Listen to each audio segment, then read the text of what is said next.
je vais... Donc voilà, on va commencer. Donc comme je dis, c'est qu'avec avec Nicolas de DIT, on est en train de lancer un blog, c'était prévu depuis un certain temps, autour de la data science et de l'IA et les progrès qu'on peut constater sur le continent, notamment les différentes initiatives et tout. Parce que bon, en fait, c'est quelque chose qui est en train de prendre de plus en plus d'ampleur et puis bon, qui va bientôt, peut-être pas tout de suite, mais dans quelques temps, faire partie de notre quotidien. D'accord. Donc là, il m'a informé du projet sur lequel vous étiez en train de travailler, sur le projet de fact-checking. Oui. Et bon, moi, ça m'a tout de suite intéressé hein, pour la revue. Et donc, à ce niveau-là, quoi, je voulais savoir exactement, on voulait savoir exactement de quoi il en ressortait, parce que bon, des projets de fact-checking, d'automatisation de fact-checking, il y en a eu plusieurs. Et on sait un peu, on connaît un peu tous les ravages que peut faire la propagation de fake news. Maintenant, comment faire pour les contrer? Donc, il y a eu pas mal de projets qui ont été faits. Donc, le vôtre, en fait, d'abord, au départ, on va peut-être faire la genèse. Qu'est-ce qui vous a motivé, qu'est-ce qui a motivé en fait l'idée de vous lancer dans ce projet? Est-ce que c'est justement cette propagation de fake news pour savoir comment y lutter d'un point de vue technologique, ou est-ce que c'est la crise du Covid? Je ne sais pas, par exemple, ça peut être ça aussi, parce qu'on a vu émerger pas mal de, de fausses informations. Qu'est-ce qui vous a au départ poussé à travailler sur ce projet? Oui, bon, donc pour le projet, c'est un projet qui vient de la thèse du docteur Edouard Gorstar. C'est l'autre collègue qui m'appelait donc derrière. Donc, il a travaillé sur sa thèse sur l'automatisation du fact-checking. Bon, et là, j'en suis venu parce que, bon, en 2005, j'ai eu la chance de faire un stage chez Digimind. Donc, Digimind, c'était le leader de la veille technologique en France. Et là-bas, bon, il surveillait en ce temps-là les blogs et bon, pour certaines entreprises, des entreprises concurrentes sur certaines informations, etc. C'est là où bon, peut-être l'idée m'est venue de voir qu'il était important, en dehors du fait que l'on surveille l'occurrence d'une certaine information, mais aussi de raisonner ou bien de voir quelle est la véracité ou le crédit qu'il faut accorder à l'information qui est détectée quelque part. Donc, par exemple, quand on revendique des attentats quelque part, etc. Et c'est ainsi que, en 2016, j'ai pu donc donner un sujet de thèse à Edouard, qui a fait sa thèse, qui a permis de développer donc la base théorique donc de tout ce que nous sommes en train d'implémenter depuis presque l'année passée dans ce projet-là. Mais auparavant, donc, il y a eu mon stage qui m'avait permis donc d'avoir un aperçu. Dans ce temps-là, c'était de la veille. On surveillait des blocs, etc. Ensuite, j'en suis venu donc à la thèse que j'ai encadrée avec Edouard Gossard, qui a été soutenue donc en janvier 2019. Et depuis décembre 2018, nous avons donc reçu ce financement du CEA Mythique. Donc, c'est un projet qui date de bien avant donc, le coronavirus. Et quand le coronavirus est arrivé, donc, nous avons voulu aussi saisir l'opportunité donc, de voir aussi comment, dans le lot des fausses informations qui circulent dans les réseaux sociaux, comment peut-être aussi apporter notre touche donc, pour lutter contre ces fake news-là. Et derrière aussi, donc, pour le montage du projet, il y a un consortium derrière et avec l'Université de Troyes. Donc, Edouard qui est à l'Université Lucao et nous-mêmes à l'Université de Thiès qui portons ce projet. Et nous collaborons aussi avec d'autres collègues comme le professeur Moumoudou Bousso, des collègues de l'Université de Ziguinchor sur l'analyse des sentiments et qui sont aussi donc du domaine du contenu de ce qui est publié par les journalistes. Mais grosso modo, donc, la finalité de ce projet, c'est donc l'automatisation du fact-checking, de la vérification des faits, mais aussi, bien auparavant, la collecte donc, de l'information. Et ensuite, il y a toutes les problématiques du stockage, de la compréhension, donc de la comparaison, etc. Donc, ce sont des problématiques de recherche qui sont derrière, avec le traitement automatique de la langue et les problèmes de classification et d'autres que peut-être vous connaissez bien. Bon, rapidement brossé, c'est un peu l'historique de ce projet. Donc, qui est financé par le Centre d'excellence africain en mathématiques informatiques et TIC.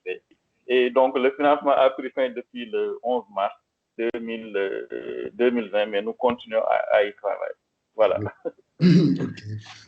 Donc, voilà. Donc maintenant, comme vous avez parlé, j'ai vu un peu sur votre page que le projet était décliné en plusieurs parties. Donc là, en fait, il est tout le temps, il est encore en chantier. Oui. Et je voudrais, en fait, je voudrais savoir comment est-ce qu'il fonctionne, parce que c'est vrai que vous avez parlé de plusieurs parties. Vous avez parlé d'analyse des sentiments, donc qui font appel aux techniques du NLP, du Natural Language Processing. Oui. Pour l'instant, où est-ce que vous en êtes exactement Bon, donc dans les après premier mois du projet, donc nous avons pu donc travailler et bien auparavant avec le docteur Babiga Birega sur l'architecture. Et c'est cette architecture-là et le plan que nous sommes en train de suivre. Bon, pour vérifier une certaine information, il faut d'abord une base de faits qui soit vérifiée. Parce que pour dire que ce que nous visons, donc pour peut-être venir à la question réellement et l'amener, ce que nous visons, c'est peut-être dans la finalité, c'est que lorsqu'un journaliste publie un article, de passer donc du texte qui est publié à un ensemble de faits. Donc les faits, ce sont des triples RDF. Donc c'est une affirmation sur une entité nommée qui est quelque part au niveau de l'article. Maintenant, bien auparavant, donc au niveau du projet, il y a la phase de la collecte. Donc il faut pouvoir collecter ce qui est publié chaque jour, donc par les journalistes. Et ça, c'est une des choses qui sont déjà réalisées et implémentées. Donc, derrière, il y a le moteur de recherche. Maintenant, après, il y a un autre niveau qui est le niveau où vous parvenez à extraire les faits qui sont publiés et ensuite à procéder aux vérifications. Et c'est là où nous en sommes. Mais pour la phase de collecte, nous avons un crawler qui intègre aussi un spider qui collecte presque chaque jour des milliers d'articles. Nous avons implémenté donc en plus le moteur de recherche qui est là-bas, qui est toujours en développement. Il y a des problèmes au niveau du système de requête que nous sommes en train de régler avec l'UCN. Peut-être d'ici quelques jours. Donc la version devrait être déployée. Donc ensuite, voilà, nous en sommes à la phase d'extraction des faits. Donc, et là, c'est un problème qui n'est pas très simple en français. Comment parvenir à partir d'une phrase qui est envoyée, comment extraire l'affirmation qui est faite sur une certaine entité nommée dans la phrase. Et peut-être pour ceux qui sont spécialisés en traitement automatique de la langue, il faut pouvoir identifier les entités nommées. Ça, ce n'est pas difficile, nous sommes parvenus à le faire. Mais aussi pouvoir dire quelle est l'affirmation qui est effective sur cette entité nommée. Et après, si vous parvenez à le faire, il faut maintenant voir qu'en disent les autres sources. Et là, nous avons déjà développé des algorithmes, donc dans la thèse d'Edouard, qui permettent de vérifier est-ce qu'une information est vérifiée ou pas. Et là aussi, nous avons, pour le moment, dans le cadre du coronavirus, nous avons un métamoteur, donc vous pouvez y accéder, où nous avons même intégré certaines sources comme AFP Fact-Checking, vous avez les observateurs, il y en a d'autres, Africa Check, donc qui sont des sites de fact-checking. Et normalement, eux, ils vérifient de l'information et nous avons un robot, donc un crawler qui extrait automatiquement donc, les faits qui sont vérifiés. Là-bas. Maintenant, il reste donc à passer de la phase d'extraction des faits à chaque fois que nous extrayons des articles des sites web et de croiser ces faits-là avec les faits qui sont vérifiés. Voilà. Parce que soit on se fie à ces sources, ou bien nous vérifions nous-mêmes les faits. Et je pense que le mieux, c'est de trouver une base de faits déjà vérifiée et de croiser ce qui est publié avec ce qui a été vérifié. J'espère que c'est clair. C'est beaucoup de choses qui sont déclinées. Et si vous avez des questions plus spécifiques, peut-être. Oui, non, en fait, c'est vrai que j'ai vu qu'il y avait beaucoup, qu'il y avait plusieurs parties. Et c'est pour ça qu'en fait, au départ, bon, j'ai vu qu'il y avait un gros travail que vous avez fait en termes d'extraction en termes d'extraction d'articles, déjà d'automatisation automatisation pour extraire les articles. Et Voilà. ça que j'ai vu, bon, j'ai vu que c'était une technique qui était basée sur le concept du linked data. Linked data, là, nous extrayons de l'information. Au départ, on avait, je ne sais pas si on parle de la musique, mais au départ, on utilisait comment on les appelle encore, les scrappers qui étaient proposés sous Python. Mais bon, si vous regardez, si vous les utilisez, eux, ils n'extraient que les méta-informations qui sont dans les pages web. Alors que souvent, on a besoin spécifiquement d'extraire l'ensemble des images, le contenu, l'ensemble des commentaires. Par exemple, quand nous extrayons, cela n'apparaît pas dans la deuxième version de la plateforme, mais dans la première version avec Elasticsearch et Kibana, vous aurez pu le voir. On extrait toutes les informations présentes dans la page. Et nous avons même étudié près de 130 sites de presse en ligne au Sénégal. Donc, c'est la base que nous utilisons. Ce qui nous a permis donc de développer un modèle, JSON, donc qui correspond presque à l'ensemble de ces sites et qui contient ces informations qui sont extraites. Maintenant, les sites n'ont pas les mêmes structures. Il y a des problèmes avec et beaucoup de soucis que nous avons rencontrés. Mais nous avons actuellement une deuxième version du crawler qui est stable. Il y a une troisième version sur laquelle même nous sommes en train de travailler, peut-être qui sera bientôt déployée et qui est paramétrable. Que des fois, quand il y a une actualité, on a besoin, au lieu d'arrêter la collecte pour lancer sur l'actualité, mais de paramétrer pour extraire que sur collecte de données. Si vous regardez, il y a l'ensemble de ces volets-là dans la page du site web, sans entrer dans les détails techniques de ce que nous sommes en train de faire. Mais vous pouvez, pour les détails techniques, vous pouvez y aller, puisque c'est une revue quand même qui est à la base qui est l'école, enfin qui est soutenue par une école qui est censée former des data scientists, donc qui vont se retrouver dans certains termes. Donc vous avez dit qu'en fait vous avez c'est vrai que le scrapping, en fait, en fait, ce qu'on dit en général, c'est que le scrapping, c'est ce qu'on fait quand on ne peut rien faire d'autre. Et que c'est souvent très limité, ça peut être limité, c'est souvent très irrégulier. Comme vous dites, ça dépend de la structure des sites. Donc, ce n'est pas toujours évident d'avoir le même type de données à chaque fois. Et donc là, c'est basé sur votre extracteur, enfin, vous avez parlé d'un crawler, qui est basé sur il est basé sur quel langage de programmation? Il est fait à quel langage? Nous l'avons développé. Est-ce que parce que ça, c'est un peu le souci que nous avons eu avec l'initiative Dan Covid, dans laquelle nous sommes avec les entreprises. Mais là, peut-être, je ne pourrais pas forcément entrer dans les détails techniques de ce que nous avons utilisé. Ça risque d'être, parce que, ça n'a pas encore fait l'objet de publications scientifiques dans cette partie. Il y a un état de les crawlers, et je pense que peut-être quand nous ferons une publication, là, nous pourrons peut-être détailler. Mais peut-être pour le dire grosso modo, nous sommes parvenus à développer simplement un navigateur sans interface. Et il se comporte comme un navigateur. C'est pourquoi nous pouvons crawler n'importe quel site web sans que cela ne soit bloqué. Parce qu'on ne peut pas bloquer les utilisateurs. Là, par exemple, on peut crawler AFP, on peut crawler les observateurs, n'importe quel site web, même le site web du gouvernement. Je pense que si on ne peut pas faire la différence entre robots et utilisateurs. Mais derrière, c'est du développement que nous avons fait localement, mais qui est satisfaisant quand même, puisque nous parvenons à crawler n'importe quel site web. Oui, donc en gros, vous ne voulez pas qu'on vous fasse passer pour des hackers, quoi. Oui, voilà. Parce que aussi, c'est un peu ce qui est sensible quand on collecte des informations, c'est que il y a d'abord, peut-être pour je ne voulais pas, mais peut-être, mais dans le premier temps, quand on arrive sur un site, il faut collecter l'ensemble des liens qui sont dessus, des nouveaux articles. Des fois, vous pouvez avoir un site comme Senweb où, par exemple, notre crawler ne passe sur les sites web que 2 fois par jour. Mais quand vous arrivez dans l'après-midi, vous pouvez vous retrouver avec 200 liens ou 300 liens. Ça dépend du site. Et là, imaginez que, parce que c'est un robot qui vous envoie combien 200 requêtes en moins de 2 minutes. Là, ça peut ressembler à une attaque des DOS. Oui. Et donc, là aussi, c'est un peu les dangers que heureusement, on a nous avons essayé de nous renseigner et peut-être que, bon, du point de vue de la loi sénégalaise, bon, il y a quelques portes ouvertes. En fait, Bon, on va dire que ce n'est pas encore, c'est pas encore totalement autorisé, mais c'est pas encore entré.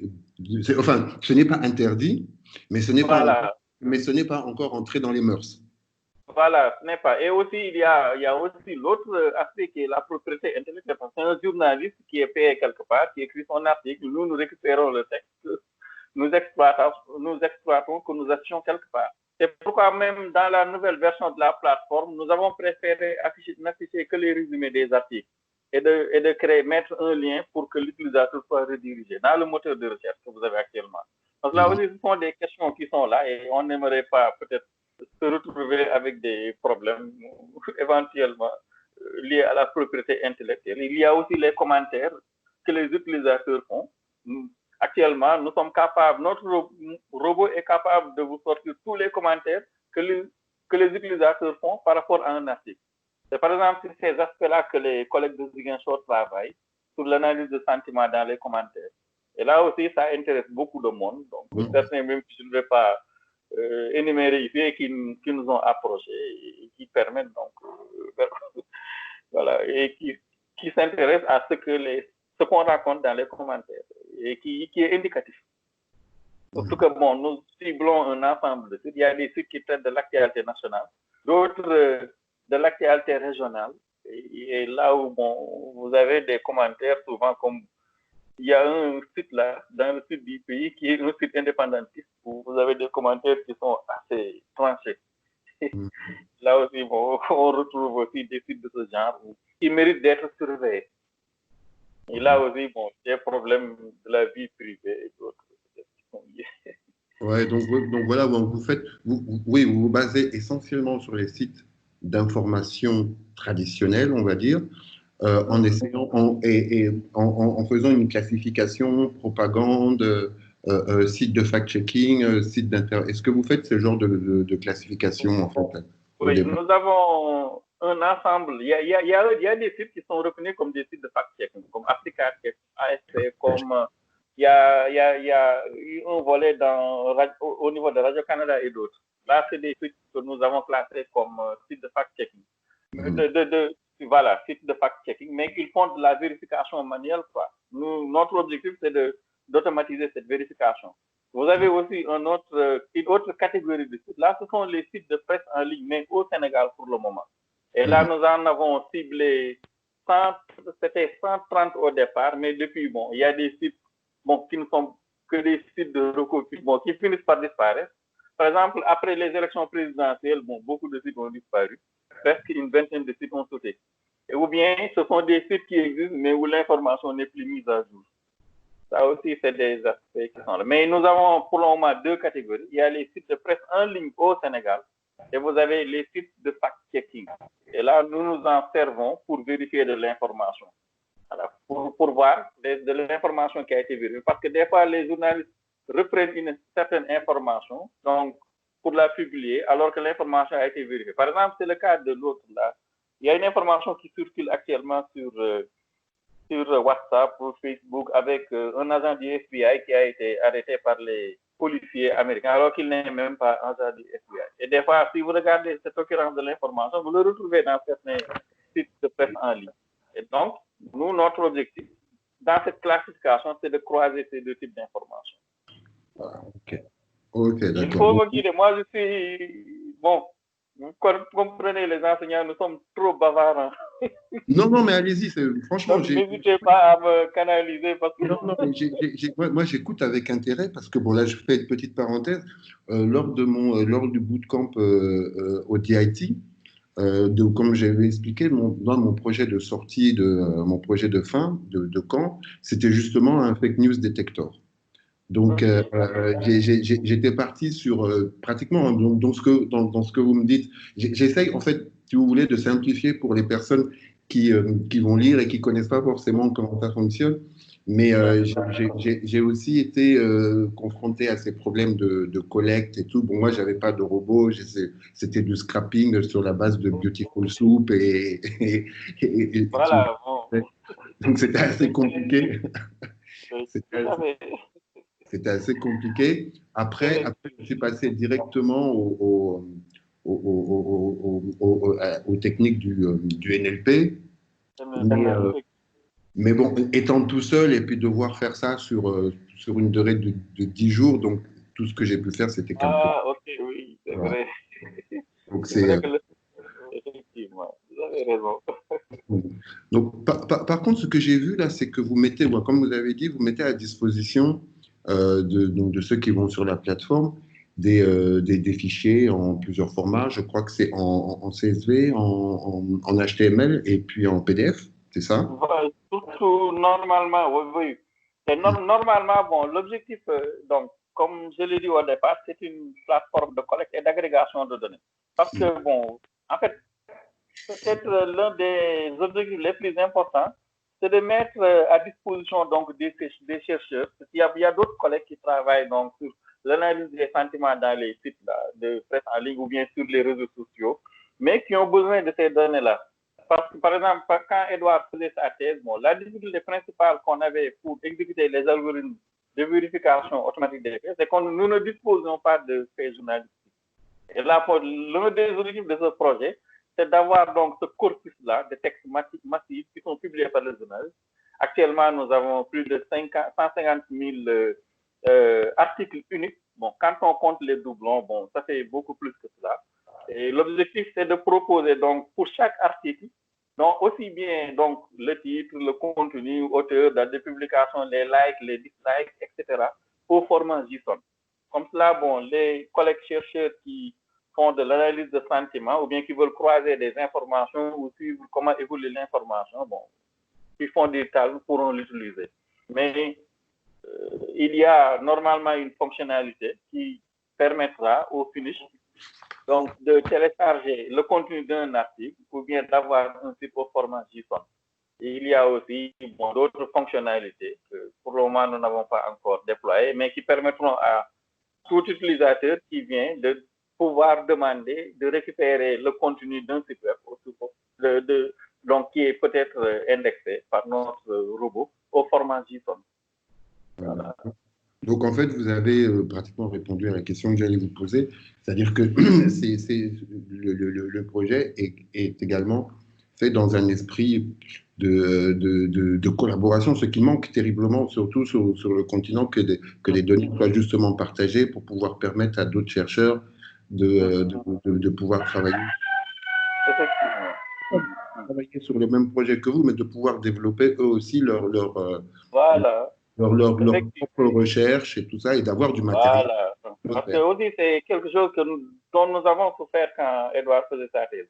Finalement, même nous étions obligés de travailler sur des données synthétiques. Alors que bon, rien ne vaut que des données réelles, surtout quand on travaille dans le big data, voilà, pour développer certains algorithmes.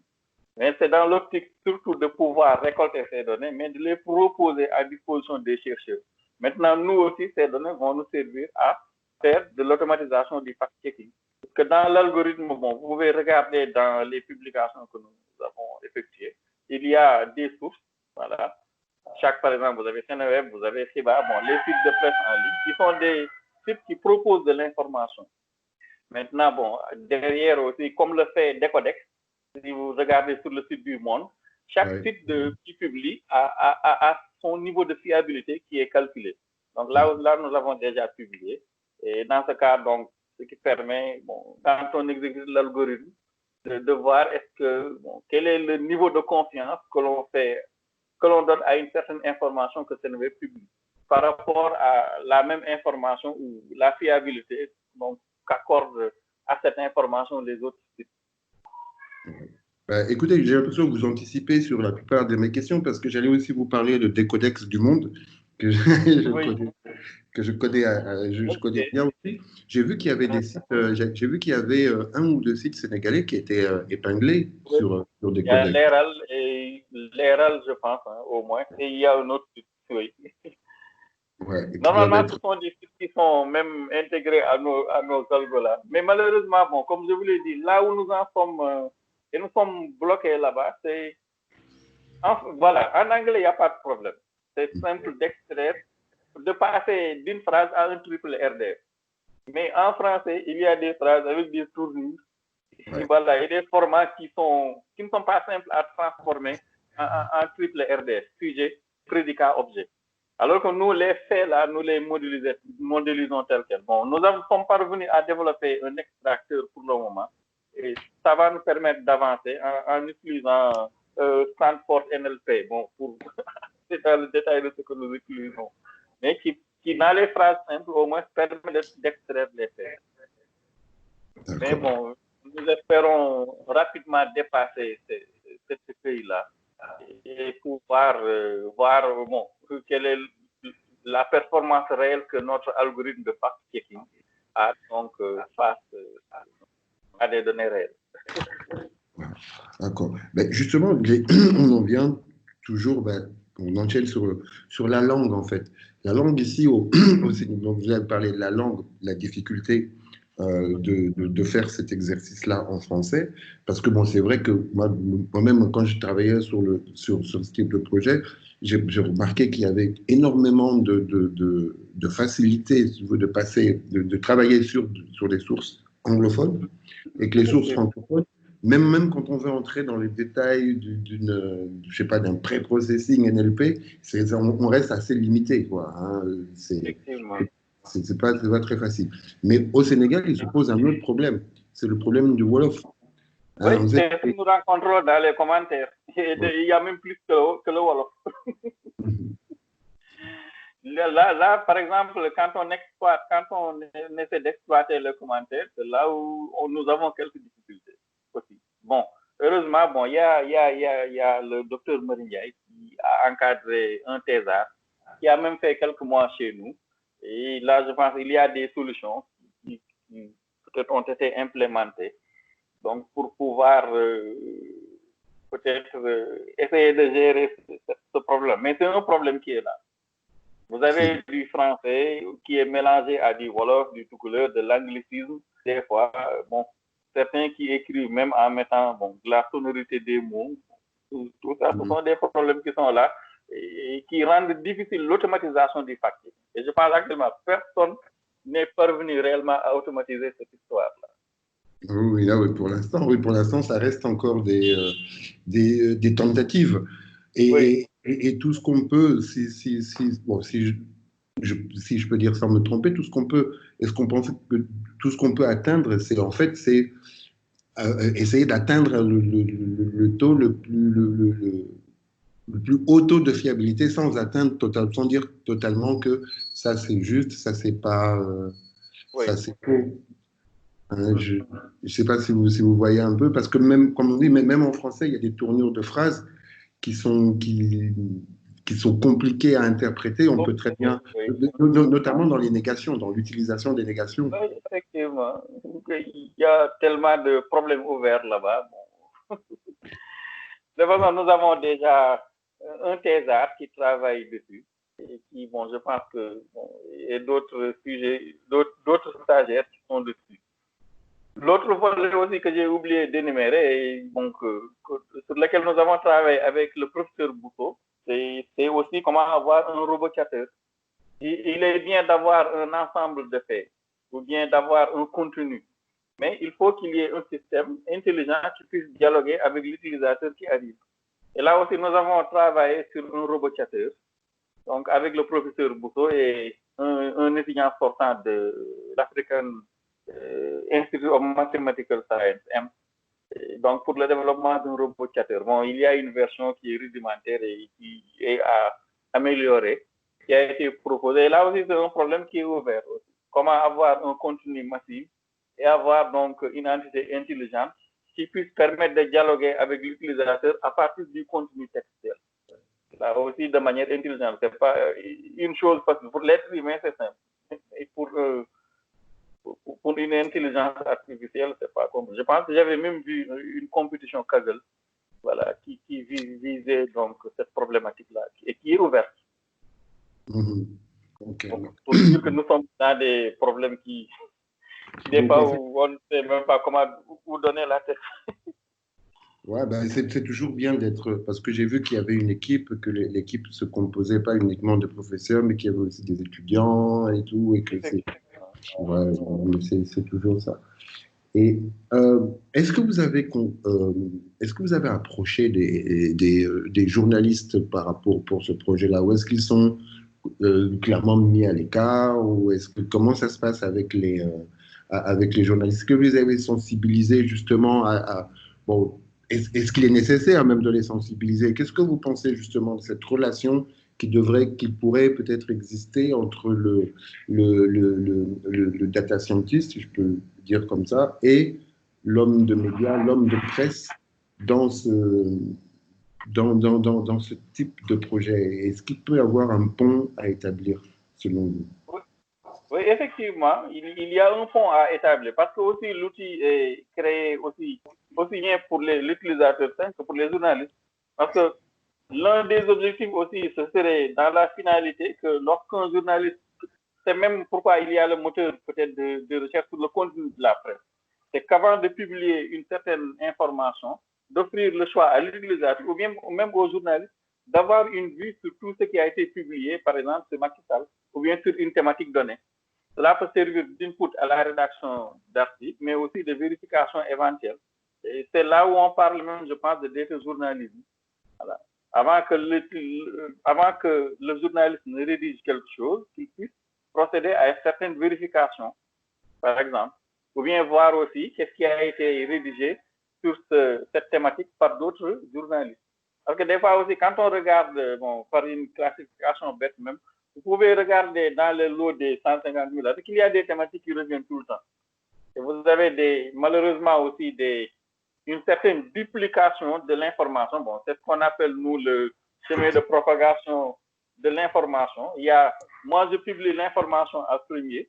Bon, ça va apparaître dans le moteur et quelqu'un d'autre va reprendre. Et malheureusement, ici au Sénégal, il y en a qui font qui élaguent, qui rajoutent, qui modifient l'information. Et vous allez voir une information, bon, c'est comme les rumeurs là qui est publiée et qui malheureusement va se déformer au fur et à mesure que ça se répand dans les sites de presse en ligne.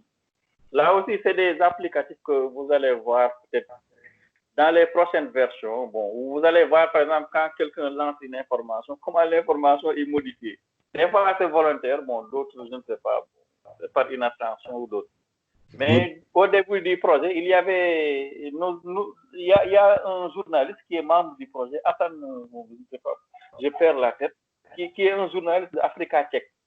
Mais l'objectif après, c'est de proposer cet outil donc aux journalistes. Malheureusement, bon, nous ne sommes pas encore arrivés réellement à l'exploitation des faits. C'est là où bon, une vulgarisation donc, sera proposée, une collaboration donc, avec les journalistes. On s'était dit au départ, il faut d'abord tenir quelque chose qui les intéresse au départ. Et là, nous pourrons aller vers eux. Mais dans le stade actuel, bon, nous avons peut-être le moteur de recherche, mais l'objectif vraiment que nous avons, c'est de leur permettre de vérifier des faits. Par exemple, aujourd'hui, on publie que le ministère va ouvrir le transport interurbain à partir de demain, mais de pouvoir vérifier ce fait-là quand on arrive dans le site. Et comme vous le savez, cela nécessite donc, bon, dans notre architecture, le robot chatter qui est là, pouvoir vérifier, recueillir ce que le journaliste souhaite vérifier, pouvoir faire des comparaisons avec les faits qui ont été vérifiés. Auparavant, ces faits, pour les vérifier, il faut les prendre quelque part, il faut collecter une information brute, la transformer progressivement, etc. Donc, c'est une collaboration qui est à venir et les journalistes ont bien leur place donc dans ce projet. Bon. Ok. Donc, j'ai vu, ben, pour rebondir, enfin pas pour rebondir, une précision sur Africa Tech, je connais très bien le rédacteur en chef Samba Badji, et je suis sûr que si vous lui parlez du projet, lui, il va être tout à fait d'accord, il n'y a pas de problème. Oui, effectivement. Il est vraiment très bien. Même au départ, il y a Hassan Diagne. Hassan Diagne, c'est un membre du projet. Oui, d'accord, oui, Hassan qui était l'ancien chef. Hassan, nous avons commencé à collaborer avec lui depuis la thèse d'Edouard. Bon, c'est peut-être de manière non officielle, mais lui, bon, il est membre du projet. Même si peut-être le rôle qu'il était vraiment censé jouer, malheureusement, jusqu'à présent, nous ne sommes pas arrivés à cette étape-là. où là, il faut voir bon, de quoi eux, ils ont réellement besoin, comment ils veulent l'utiliser bon, et implémenter donc ce process-là. D'accord, ok. Donc, oui, donc en fait, voilà, c'est décidé à ce qu'il y ait enfin, destiné à ce qu'il y ait une implantation, euh, enfin, pour que une implantation au niveau des médias, pour qu'il y ait plus de relations, déjà pour les médias eux-mêmes, mais aussi par rapport au public, par rapport au lectorat et tout ça. Enfin, d'accord. Euh, vous avez dit tout à l'heure, je pense que bon, là, ça fait déjà 30 minutes. Je ne vais pas vous retenir très plus longtemps. J'ai vu que vous avez, tout à l'heure, vous avez dit que vous parlez de, enfin, que quand vous prenez un contenu, vous prenez toute la page. Hein, c'est-à-dire que photos comprises Oui, tout. et vidéos. Et j'ai vu aussi que dans la partie, il y a une partie qui concerne les deepfakes Oui. également. Ça, là, on entre dans quelque chose qui est qui risque de devenir très dangereux dans les années à venir. Comment vous abordez justement ce cas-là? Bon, est-ce que vous en êtes déjà là et comment vous comptez aborder ce problème du deepfake en fait? Oui, c'est un problème qui est là. Bon, nous, peut-être là où nous attendons que l'angle d'attaque que nous avons choisi, c'est surtout dans la détection des micro-expressions. C'est même ce qui est décrit au niveau du site. Bon, il y a d'autres volets de deepfake pour le moment que nous ne savons pas. Bon, il y a déjà une étudiante qui avait déjà travaillé dessus, Aminata Maïga. Bon, malheureusement, qui nous a lâché un cours de route pour un autre contrat beaucoup plus intéressant. Mais bon, là peut-être, elle a même travaillé. Bon, on a déjà développé peut-être quelque chose en interne. Mais pour reconnaître les micro-expressions, par exemple, quand Trump ou moi-même, je parle et que je suis filmé, il y a ce qu'on appelle des micro-expressions. Ce sont des mouvements qui durent presque moins d'une seconde ou d'une seconde, qui sont très rapides et qui souvent sont en relation avec la vérité des choses. Bon, certains l'appellent aussi de la pseudoscience, puisque aussi, bon, des fois, il y a d'autres paramètres. Mais nous, c'est surtout ce que nous avons essayé, donc, de voir comment les détecter. Mais dans un premier temps, comme vous le savez, c'est la nécessité d'avoir une base, etc. Donc, aussi, comme dans la vérification de l'information écrite, de pouvoir donc croiser avec ces micro-expressions qui trahissent le fait que l'utilisateur est en train de dire la vérité ou pas, il est en train de tuer, par exemple, bon, il est en train de se gratter, ou bien il y a le fil qui va à gauche rapidement, bon, etc. Tout ça, ce sont, bon, etc. Mais c'est surtout l'angle d'attaque. Mais pour le moment, malheureusement, bon, nous ne sommes pas très, très avancés dessus. On avait commencé le travail, et le mémoire a été soutenu, et elle a même commencé à travailler dans le cadre du projet de recherche. Mais à un moment donné, bon, c'est la loi du marché, et elle a eu un contrat beaucoup plus alléchant, et elle est partie. Ouais, je sais que c'est vrai que dans l'univers de la data science, on change beaucoup de commanditaires, on va dire, Voilà. en général. Bon, écoutez, c'est bon hein, pour moi, pour vous. J'aimerais bien, comme on s'était dit au téléphone tout à l'heure, là, d'avoir aussi l'avis de... Bon, même si ce que vous m'avez dit était très hyper riche. Mais je pense que mais ce serait bien que vous ayez une interview avec Edouard. Parce qu'Edouard Ngorta, ça c'est son travail quand même. Moi, je l'ai encadré et ensuite, donc, nous travaillons mais réellement, il y a des aspects sur lesquels il pourrait peut-être entrer plus en détail. Si peut-être vous faites. Il pourrait compléter et peut-être aller beaucoup plus en détail sur certains aspects. Oui, non, j'aurais souhaité, si possible, que vous ayez donc une séance avec lui pour compléter. Très bien. Je vais essayer d'avoir ses coordonnées. On va essayer si vous pouvez m'envoyer ses coordonnées comme ça, je l'appellerai. On m'envoyer par SMS. Je l'appelle et puis on essaye de mettre aussi ça en place, quoi. Hein, bon. Moi, je suis vraiment content de cet entretien-là. C'était très désolé, moi je suis très bavard et non, c'était très bien. Je sors assez facilement du sujet. C'était très bien. Moi, mon problème, c'était surtout moi. Je me demandais est-ce que mes questions étaient à la hauteur de vos espérances. Non, si, non, ce sont de très bonnes questions, hein. De très bonnes questions. Car ça a été vraiment un plaisir. J'espère que vous pourrez converser avec Edouard et si nécessaire aussi avec le docteur Badiga, donc avec qui nous avons monté le projet et lui, il est spécialisé en analytique. Et là, vraiment, c'est vraiment comment valoriser tout ce que nous avons extrait. Là normalement, c'est son volet, voilà, c'est son profil. Ok, bah écoutez, c'est vraiment très bien. Je suis très, très content. Bah, écoutez, je vais vous laisser là. Mais de toute façon, c'est l'univers de la science, de la data science, de l'IA. Thiès et Dakar, c'est pas très loin, hein. Et puis maintenant, nous, on est dedans. Donc, je pense qu'on aura l'occasion de faire le suivi et puis de voir comment le projet évolue.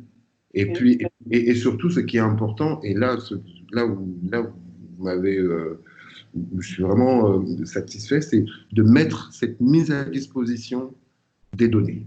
Et ça, c'est quelque chose qu'on voit rarement, en fait, sur le continent, alors que parfois, ce sont... Bon, là, rien ne vous pousse à le faire, rien ne vous pousse à le faire, mais parfois, il s'agit tout simplement de données publiques qu'on nous cache, qu'on ne veut pas partager, on ne sait pas trop pourquoi, alors que d'autres peuvent faire. Je regarde par exemple comment le gouvernement ou le ministère de la Santé, ils font un très bon travail, je ne critique pas, hein, mais comment ils travaillent un peu sur le Covid. Mais pourquoi ne pas mettre les données à disposition des gens? Pourquoi pas? Et c'est une difficulté que nous avons eue, hein. J'en connais beaucoup de collègues qui finalement bon, se sont découragés. Mais au départ, il y avait une volonté donc vraiment d'aider. Donc, à faire de la prévision, etc. Mais je pense que presque pour l'ensemble de ceux qui se sont rapprochés du ministère, bon. Mais même je me doute, est-ce qu'ils ont réellement même les données fiables? Mais ils ont catégoriquement refusé. Hein. Je pense qu'ils n'ont presque jamais accepté de donner les données. Ils ont refusé, carrément. Non, ils ne donnent pas de données. Je ne sais pas, bon, qu'est-ce qui se passe là-bas. Bon, en tout cas, nous sommes nombreux à les approcher. Mais à part les données qu'ils ont communiquées chaque jour au niveau de la presse, bon, j'en connais peut-être pas qui n'ont pas réussi à avoir. Alors qu'il y a beaucoup de choses qu'on aurait pu faire. Oui, parce qu'effectivement, il y a le rapport quotidien qu'ils émettent là. Le rapport est émis, donc il y a le nombre de cas, communautaires, mais bon, même déjà, il y a des choses qui restent très floues. Bon, par exemple, on nous dit cas contact. OK, cas contact, d'accord. Mais maintenant, cas communautaire, on en voit à peu près une dizaine, une vingtaine par jour. Ça correspond à quoi exactement? On peut difficilement imaginer qu'il y ait que 12 cas ou 50 cas ou 30 cas dans un quartier, par exemple, comme la Médina ou comme Grand Dakar. Voilà, ce sont des choses qui sont... et donc, c'est très flou. Et puis, il y a des variables qui ne ressortent pas, comme les genres, les âges. Même des incohérences, des fois. Bon, il y a des incohérences. On ne comprend vraiment pas. Bon. Ça, c'est dommage. Et quand l'État va comprendre que s'il libère les données, là, en retour, nous pourrons lui proposer des solutions qui sont innovantes. Je pense que, malheureusement, à partir du moment où ils comprendront cela, là peut-être, ce serait super. Mais bon, peut-être que le Covid va être le déclencheur. Parce qu'entre-temps, il y a eu beaucoup de projets qui ont été proposés au niveau ministériel. Bon, jusqu'à présent, il n'y a pas encore de retour. Et d'autres qui collaborent avec donc les autres initiatives. Mais j'espère qu'un jour ou l'autre, l'État du Sénégal va comprendre l'enjeu qu'il y a à libérer les données. Que dès qu'on libère les données et qu'on utilise les algos ou tout ce qui est les outils en data science, en IA, on peut faire beaucoup de choses dans ce pays. Oui, bien sûr. Hein? Et bon, je vais terminer vraiment là-dessus. Justement, on parlait du Covid parce que à côté de ça, je fais aussi un travail sur le Covid et l'IA, en fait. Est-ce que, en tant que chercheur, en tant que data scientist, et puis quelqu'un qui est très, qui est, comment dire, qui va dans le sens de l'intelligence artificielle, on va dire ça comme ça, est-ce que vous avez remarqué qu'est-ce que vous avez constaté lors de cette crise de Covid? Est-ce que vous avez constaté que l'approche du data scientist a plus de visibilité qu'avant? Ou est-ce que ça a créé quelque chose en termes de l'intérêt, à la fois de l'intérêt que l'on peut avoir pour la data science et de solutions qui peuvent naître de la data science, donc, et de solutions liées à l'IA, en fait, à l'intelligence artificielle. Je ne sais pas si j'ai Oui, bien compris ma question. effectivement, oui, effectivement. Je pense que cela a permis de voir l'importance des data science. Hein. Au départ, bon, comme vous l'avez constaté, dès le début même, bon, je pense que le gouvernement est allé à l'Assemblée nationale ou bien a menacé même de poursuivre ceux qui publiaient des fake news dans les sites de presse en ligne. Et là, je pense que quand le ministère a exploité l'ensemble des solutions, il n'y avait qu'une seule solution qui peut-être intéressante, c'est de faire de l'automatisation du fact-checking. Quand il a fallu aussi voir quelle est la stratégie à suivre en cas de déconfinement ou bien en cas de confinement, là aussi, ce sont les décisions qui sont entrées en ligne de mise. Il y a tout ce qui a été fait en modélisation et d'autres. Je pense que ça a permis de révéler quand même si les initiatives sont là, bon, est-ce que les initiatives ont donné les résultats probants ou pas? Mais je pense que ça a été un déclencheur quand même. Au moins au niveau du ministère de l'enseignement supérieur et de la recherche scientifique. Et il y a d'autres collègues, hein, je pense, je ne suis pas le seul, il y a d'autres collègues en data science qui ont fait certaines choses et qui peut-être sont utilisées dans une certaine mesure. Ok, très bien. Bah, merci, Monsieur Ousmane. Merci, Ousmane. C'était vraiment. Merci. Rien à dire. D'accord. Je vais vous envoyer le contact d'Edouard, comme ça vous pourrez voir avec lui. Ok, j'appelle tout à l'heure et on fixe un rendez-vous. D'accord, merci. Ça a été un plaisir. J'espère que j'aurai un retour quand vous aurez Non, mais il y a pas de problème. De toute façon, une fois que l'interview est écrite, je vous l'envoie avant de publier. D'accord, c'est noté. Merci beaucoup. Allez, je vous souhaite une bonne journée. Vous aussi, au revoir.